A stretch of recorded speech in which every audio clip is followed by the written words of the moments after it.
Bonjour à tous, aujourd'hui on se retrouve dans une nouvelle vidéo pour des astuces anti-stress parce que je sais qu'avec la rentrée on a tendance à stresser, donc quand on reprend le travail, quand on reprend le lycée, quand on est étudiant ou au collège, ça peut avoir un petit impact, on peut avoir une petite montée de stress ou voilà, de se réorganiser tout ça. Donc j'avais envie de faire cette petite vidéo parce qu'il y a certaines astuces qui m'aident beaucoup au quotidien et donc je me suis dit pourquoi pas les partager avec vous. Donc première astuce, c'est faire la cohérence cardiaque. Donc qu'est-ce que c'est une méthode de respiration qui va vous aider à vous calmer. Moi je le fais notamment quand j'ai des périodes de stress où je sens que voilà, j'ai un début de crise d'angoisse ou que je sens que voilà, je commence à stresser et tout. J'ai une application qui s'appelle Relax sur mon portable et je vous la mettrai en fond d'écran. Il y a plusieurs styles d'applications comme ça et en fait dans cette application vous avez une petite bille qui monte et qui descend et vous devez respirer. Donc quand elle monte vous devez inspirer et puis quand elle redescend vous devez expirer et ça calme vraiment bien le rythme cardiaque et tout ça. Donc je trouve qu'elle est vraiment pas mal et voilà, je trouve que c'est vraiment top comme application. Donc je vais essayer de vous la montrer. Donc c'est une application qu'on m'avait donnée, c'était un médecin qui m'avait donné. Donc je vais vous montrer. Donc voilà, vous avez la petite bille là et donc on appuie sur 5 minutes, hop, play et donc vous voyez et puis vous avez une petite musique. Donc si la musique vous stresse encore plus vous la coupez, mais voilà. Et donc le but c'est vraiment de comment dire, de vous calmer un petit peu lors des pics de stress que vous pouvez avoir. Celle-là elle fonctionne quand même pas mal sur moi quand voilà, j'ai des petites montées de stress et tout. Je trouve que voilà, elle est vraiment bien faite et ça me permet de suite de me calmer et tout ça. Si par exemple je ne l'ai pas sur moi, je sais que voilà, je prends un peu de temps pour bien respirer et de retrouver un petit peu mon calme et tout ça. Et dans ma tête, soit j'essaie de faire le vide, soit j'essaie de me dire ça va aller, calme-toi, tout va bien se passer et tout ça. Donc voilà, ça permet un petit peu de se réconforter. C'est un peu la méthode Coué, de se positiver et tout ça, de se dire c'est bon, calme-toi, tout va bien et tout ça. Ça permet de vraiment de retrouver un calme serein et être moins stressé. Ensuite, je vais continuer dans les applications. Donc il y a tout ce qui est méditation. Donc moi j'utilise le Petit Bambou, donc qui est plutôt pas mal. Elle est gratuite, donc il y a une partie payante mais une partie gratuite, donc qui est plutôt pas mal. Donc ça aussi, même si vous êtes dans le bus ou dans les transports en commun ou autre, ou même en voiture, vous pouvez mettre ce genre d'application en route et ça va vous aider à vous calmer, à canaliser votre stress et tout ça. Voilà, bon l'idéal c'est quand même de le faire chez vous, mais vous pouvez le faire dans la rue ou autre avec des écouteurs pour que vous soyez bien imprégné et ça permet de vous recentrer sur vous-même et de canaliser aussi ce petit stress qui monte et que voilà. Pareil, vous avez l'application Calme aussi qui est à peu près pareil, vous inspirez profondément et puis vous essayez de vous calmer et tout ça. Vous avez plusieurs choses, donc méditation pour dormir, paysage sonore, mouvement, musique. Il y a aussi une partie pour les enfants, ça ce qui est vraiment pas mal. Au travail, apprendre à respirer et tout ça. Elle est vraiment pas mal comme application, donc voilà. Et j'aime bien aussi l'application anti-stress, donc qui est comme ceci, que j'utilise de temps en temps quand voilà, des fois je suis dans la salle d'attente, je sais pas trop quoi faire, voilà, il faut attendre et ça, des fois quand on passe des examens ou autre, ça peut être stressant. Donc vous avez plusieurs types d'objets et donc vous appuyez et puis vous faites voilà. Donc moi j'adore tout ce qui est bulles de papier, voilà, donc ça fait pas vraiment la même sensation, mais c'est plutôt pas mal. Donc voilà, vous avez pas mal de choses et tout ça. Ça permet de vous concentrer sur quelque chose autre que ce que vous avez en tête. Donc pendant quelques minutes, et puis bah voilà, ça permet aussi de passer le temps et tout ça quand vous êtes en attente ou autre, et ça peut être plutôt pas mal. Voilà pour les petites applications. Ensuite, deuxième astuce, faire de la marche. Donc même si vous n'avez pas forcément beaucoup de temps, prenez au moins 30 minutes pour faire un peu de marche près de chez vous. Faites le tour du quartier. Si vous avez un chien, profitez-en, promenez-le. Si vous n'avez pas d'animaux, c'est pas grave. Si vous avez un parc à proximité, la mer, la plage, enfin la mer ou un étang ou je sais pas, une rivière ou autre.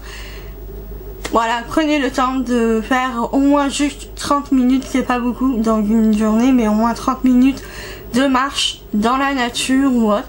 Ça ne peut que vous faire du bien. Déjà, ça va vous ressourcer, ça va vous obliger à calmer votre rythme cardiaque et tout ça, parce que du coup, vous allez marcher et vous allez vous concentrer sur le paysage ou sur d'autres choses que sur votre stress. Donc c'est le but dans cette vidéo, de vous amener vers quelque chose d'autre que votre sujet de stress.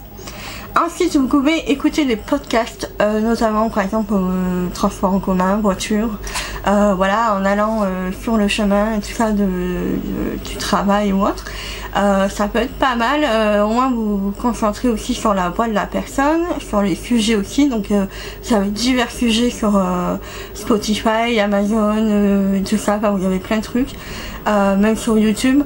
Donc voilà, ça permet déjà de vous informer et de pouvoir écouter autre chose que que votre tête qui vous dit attention à ce dossier là, attention à ce sujet là, qui vous stresse et tout ça. Donc bien sûr il y a la musique aussi, ça peut vous détendre, moi ça fonctionne plutôt bien. Voilà, tout ce qui est musique relaxante ou musique normale, hein, pop ou autre, ce que vous aimez, ça peut permettre aussi de vous détendre aussi, voilà, et de penser à autre chose. Ensuite, vous pouvez écrire. Moi, je sais que j'aime beaucoup écrire, donc c'est pour ça que j'ai beaucoup de carnets. Mais voilà, j'aime beaucoup écrire dans des carnets, tout ça, quand je sens que voilà, j'ai un petit passage de stress et tout. Voilà, écrire ça me détend et ça me permet aussi de penser à autre chose qu'à mon problème et tout ça. Et donc, et puis parfois aussi écrire dans un type journal, ça permet aussi de coucher ses émotions sur le papier et ça fait un bien fou. Donc ça c'est vraiment pas mal, tout ce qui est journal intime et tout ça. Donc ça c'est pas que réservé aux adolescentes ou autres. Vous pouvez écrire un journal et voilà, juste écrire vos impressions, tout ça.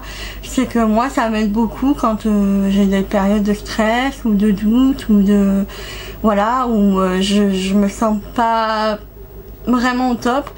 J'aime bien écrire mon ressenti et par exemple quelques jours plus tard, quelques mois ou quelques années, y retourner et me dire ah bah oui, au final tu t'es stressé pour rien, si c'est passé ça pour rien, enfin voilà, tu t'es mis trop de pression pour rien. Donc voilà, ça peut être un avantage aussi.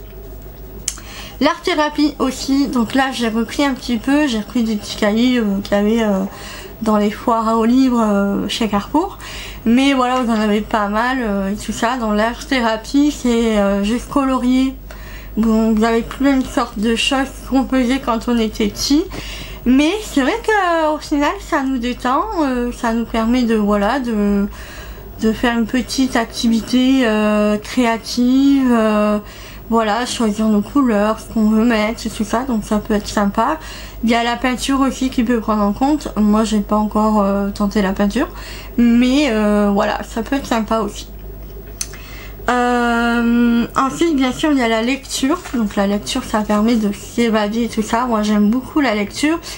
En général, j'aime beaucoup aussi les livres de développement personnel, ce qui fait que voilà, ça me permet d'avoir des objectifs à atteindre, des petites choses à faire et tout. Et donc ça peut être pas mal aussi quand on est en période de stress de se concentrer sur des objectifs, et puis ça permet de rebooster un peu son moral aussi, de se dire bon ben voilà, je vais mettre ça en place, on va essayer de les faire, si on échoue c'est pas grave, au moins on a essayé, on peut retenter aussi, mais voilà, être toujours dans le positif et dans la bienveillance avec vous, ça fait du bien aussi.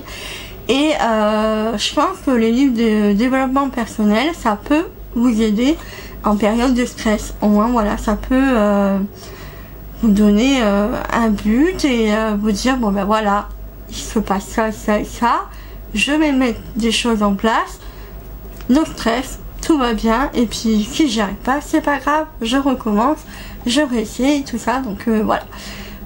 Pour moi ça m'aide, il y a certaines choses comme ça qui m'aident et que je trouve que c'est plutôt pas mal, donc voilà. Dernière chose aussi, prendre soin de soi.